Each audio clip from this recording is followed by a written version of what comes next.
বাংলাদেশের মানুষজন কেমন এটা বোঝার জন্য আমার মনে হয় ইতিহাসের 3টা ঘটনা খুব গুরুত্ব দিয়ে বোঝার চেষ্টা করা উচিত।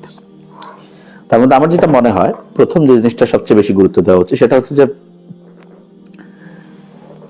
বাংলাদেশে শুরু থেকে এখন পর্যন্ত কত কোটি কোটি জানাজা হয়েছে, ঠিক না? কিন্তু 3টা জানাজা আমার ক্যালকুলেশনে সবচেয়ে মানুষজনের মনে বেশি পরিমাণ টাচ করছে। তার মধ্যে একটা ছিল জিয়াউর রহমান। উনি হচ্ছেন, ওনার জানাজা আমরা যেটা ইতিহাস থেকে দেখি যে একেবারে লক্ষ লক্ষ মানুষজন এসে উপস্থিত হয়েছিল। তো ওনাকে যে মানুষ ভালোবাসছিল কি কারণে? কারণ উনি দেশের মানুষজনের জন্য কাজ করার চেষ্টা করছেন, নিজের ফ্যামিলি ফ্রেন্ডস এর দিকে দেখেননি।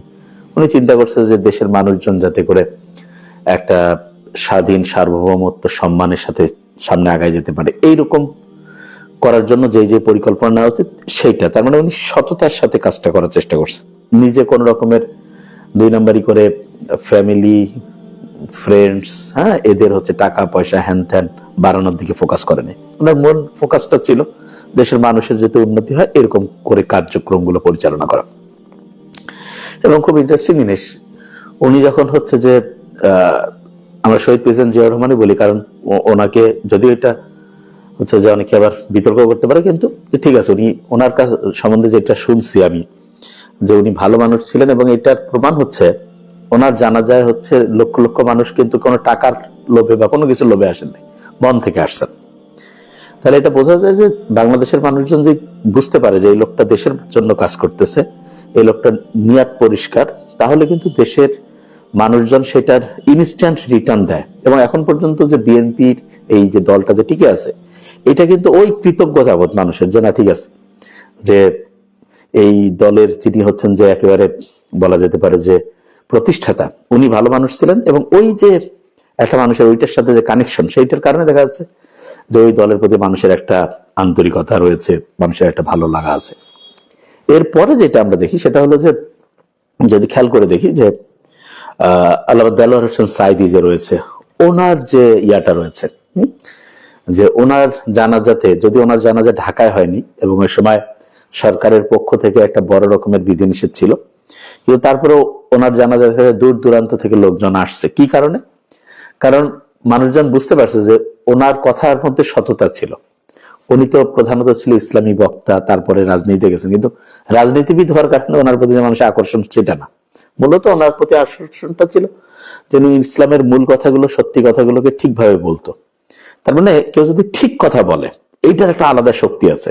কেউ যদি সততার সাথে লাইফ লিড করে, এইটার একটা আলাদা শক্তি আছে। এই দুইটা জিনিস বোঝা যায়। এবং ওনার জানাজা যদি ঢাকায় হতো তাহলে হয়তোবা এটা একটা ঐতিহাসিক ঘটনা হইতো, কিন্তু তারপরেও যেখানে হয়েছে, ওনার সমতল গ্রামের বাসায় হয়েছে, সেখানেও দেখা যায় যে একেবারে শত রকমের বাধা বিপত্তি উপেক্ষা করে যত রকমের যে দূর দূরান্ত থেকে লোকজন এসে দেখা গেছে যে সেখানে উপস্থিত হওয়ার চেষ্টা করছে। তৃতীয় যেটা আমার মনে হয়েছে সেটা আজকে যেটা হলো, সেটা যে শহীদ উসমান হাদির যে জানাজা, ঠিক আছে, সেই জানাজাতেও এই যে মানুষজনের যে উপস্থিতি, এটার জন্য কিন্তু কোনো বিরানি নাই, কোনো পানি নাই, কিছু না। মানুষজন নিজের ইচ্ছায় দূর দূরান্ত থেকে এসেছে। তো এটা কি কারণে হইলো?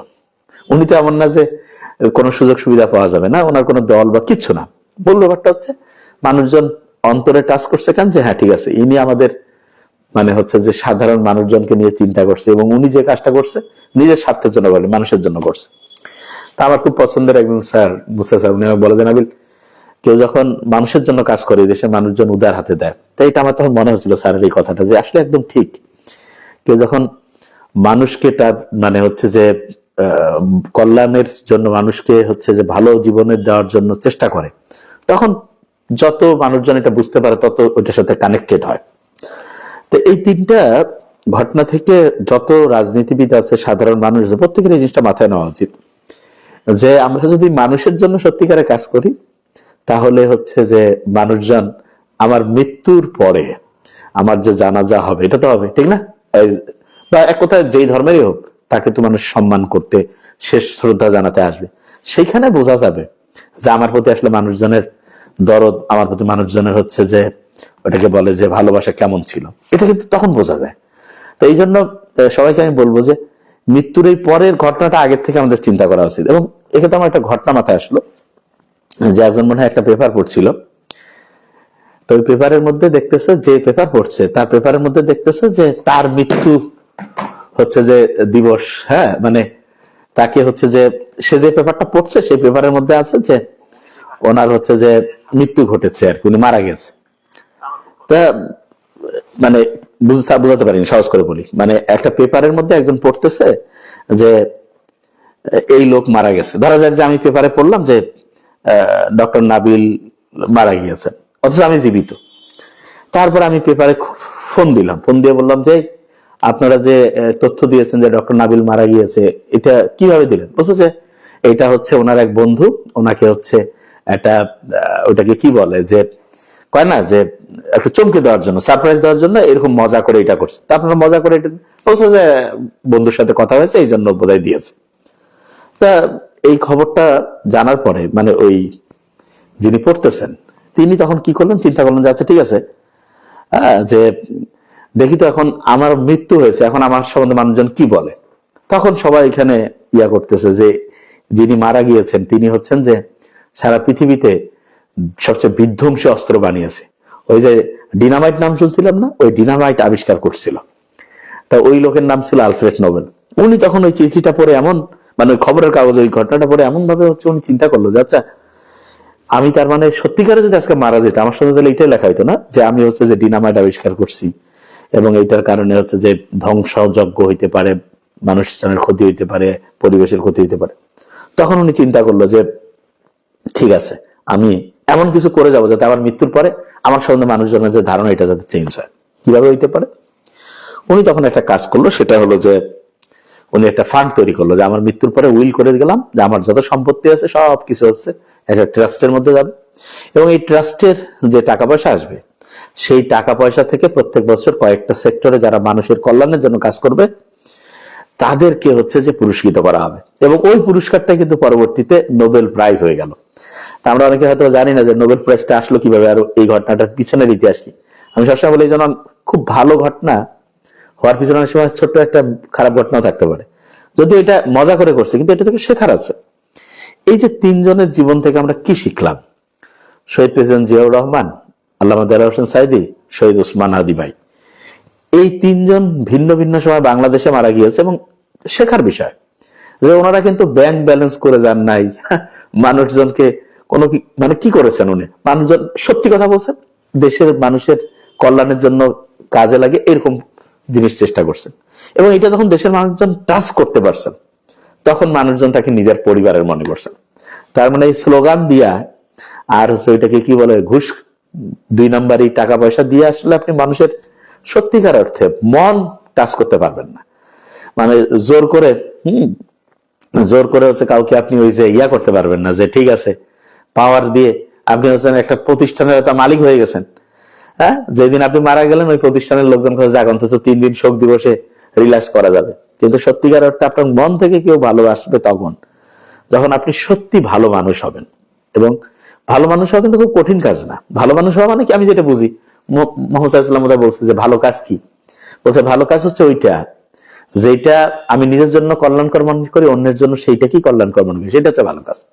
তো এই যে ভালো কাজের যে ব্যাপারটা সেইটা যদি আমরা আমাদের মনের মধ্যে ধারণ করি যে না আমরা অন্যের উপকারের জন্য চেষ্টা করব, মানুষজন যাতে হচ্ছে যে একটা সুন্দর জীবন পায়, প্রত্যেকটা সেক্টরে আমি যাতে মানুষের উন্নতির জন্য কাজ করতে পারি, কারো ক্ষতি করব না, বিপদে মানুষের পাশে দাঁড়াবো, সহজ কথা, ছোটবেলায় আমরা শিখছি কিন্তু এগুলো প্রত্যেক আমরা জানি কিন্তু যে কি জানি অন্যের উপকার করা, হ্যাঁ, রাস্তা পার হওয়ার সময় অন্ধকে পথ দেখানো, বয়স্ক বৃদ্ধদের হচ্ছে একটু সহায়তা করা, মা বাবার কথা মতো চলা, জানি কিন্তু আমরা মানি না এবং এই না মানার কারণে আমরা অসাধারণ হইতে পারি না। খুব সহজ ছোট্ট ছোট্ট ফর্মুলা, এগুলো যদি আমরা হচ্ছে ফলো করি, রেগুলারিটি মেনটেন করে, ইনশাল্লাহ আমার মনে হয় যে আমরা খুব অসাধারণ হইতে পারবো।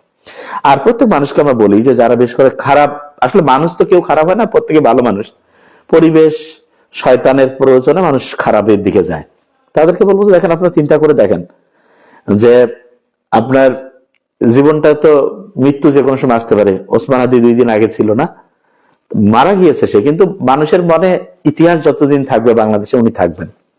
তো এই জিনিসটা একটু চিন্তা করা উচিত যে ঠিক আছে যে আমি যত সময় বাঁচি একসময় পৃথিবী থেকে যাইতে হবে, যাওয়ার পরে আমার সম্বন্ধে মানুষ কি ধারণা রাখে, আমি ভালো মানুষ ছিলাম না খারাপ মানুষ, অন্যের উপকার করতাম না ক্ষতি করতাম, অন্যের জন্য আমি হচ্ছে যে মানে পজিটিভ কিছু ছিলাম না নেগেটিভ কিছু ছিলাম।